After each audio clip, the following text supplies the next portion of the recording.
Sometimes it's a game of inches. This was a game of millimetres, 29.51 to be exact. That's how far the ball was over the line. Doesn't matter, it went over, and Craig Burley City win deservedly so, and no complaints really.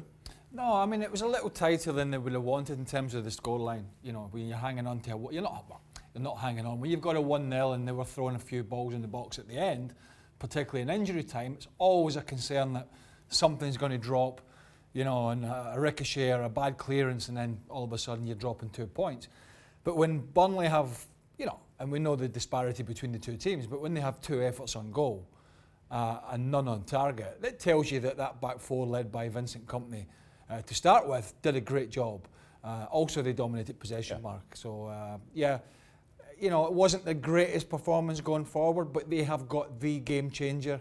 And Sergio Agüero up front, I was lucky enough to commentate on him live many times, including that game where he scored the winner against QPR for Mancini when they won the league, and it looked as if it looked as if it was going away from him that day, and he was the game changer today, even though by a narrow margin. I could argue that goal line technology is more important than VAR. Yep. Oh, 100%. I mean, you know, I like VAR, don't get me wrong, but this has been, it's been sensational because, you know, to the naked eye, it's too hard to guess. It's too hard. You're guessing, aren't you? Yeah, it's too hard unless it's obvious, you know, and it's like you know, a good 2 feet over. An instance like that, you're guessing. Now, don't forget, back at the Etihad against Liverpool, John Stones had one as well that was millimetres. He kept it out. But ultimately, it doesn't matter if it's, you know, doesn't matter if it's a foot over or a yard over or a few millimetres over. The technology from, and I don't know the company that uses it, and I'm not going to mention it, but it's the best thing that's happened to the referee when he gets that alert on his watch. It's not arguable. You can't complain if you're a player. It's not arguable, and it's pretty much within a couple of seconds. It buzzes, goal's given or it's not given, and we get the right decision. This technology has been magnificent. The first half was a lot tighter than the second half. You weren't surprised at City's reaction in the second half, were you? No, I just had to speed it up a little bit, and you know they did that, and Jesus had a good chance as well that was cleared off the line. So I'm not surprised, but it was, you know, at half time I was thinking, whoa, and I know a few Liverpool fans were thinking, and I know Stevie Nicol was sitting somewhere in Connecticut, you know, munching like the biggest breakfast you've ever seen, going, come on, sitting in his Burnley top. Can you imagine this scene when Agüero scores and the sausages and bacon, they just hit the television. But you know, it looked as if it could have been that. You've got that. Get that thought out your head.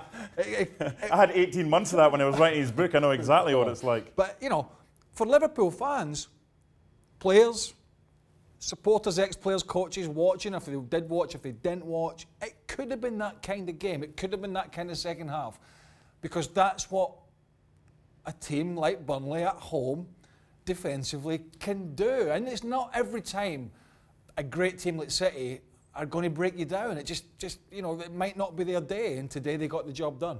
They didn't win ugly because they far deserved the victory, but they got the job done, and that's what good teams do. Finally, they've got 2 games left, okay? They've got Leicester, who thumped Arsenal and are flying right now under Brendan Rodgers, the former Liverpool boss. Can you preface that by saying they thumped hapless Arsenal?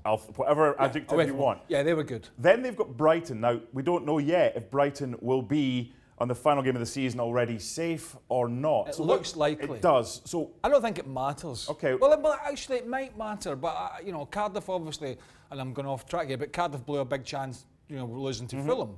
So it looks like Brighton will be okay. So Leicester's the harder of those 2 games for you.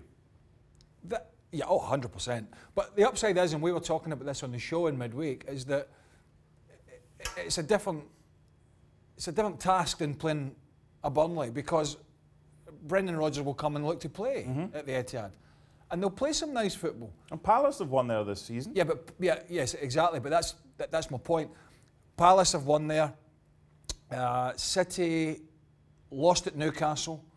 Now, if you compare those 2 games, the 2 teams, they just probably City had 75% possession, maybe more.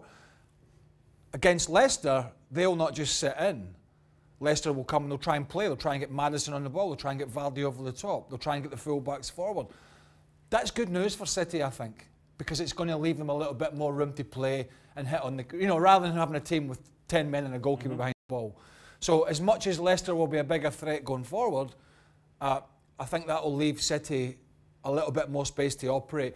And going back to the Brighton point, if Brighton do need a result to stay up, and it's unlikely, but it might happen, they're going to have to play a little bit more open. Yeah. Again, that's in City's hands. So I see, put it one way, Brighton better not hope they need a result. Exactly. They should be okay, though. I think what we saw today, though, was that City can handle the pressure, and with 2 games to go, it's advantage to the men from the Etihad.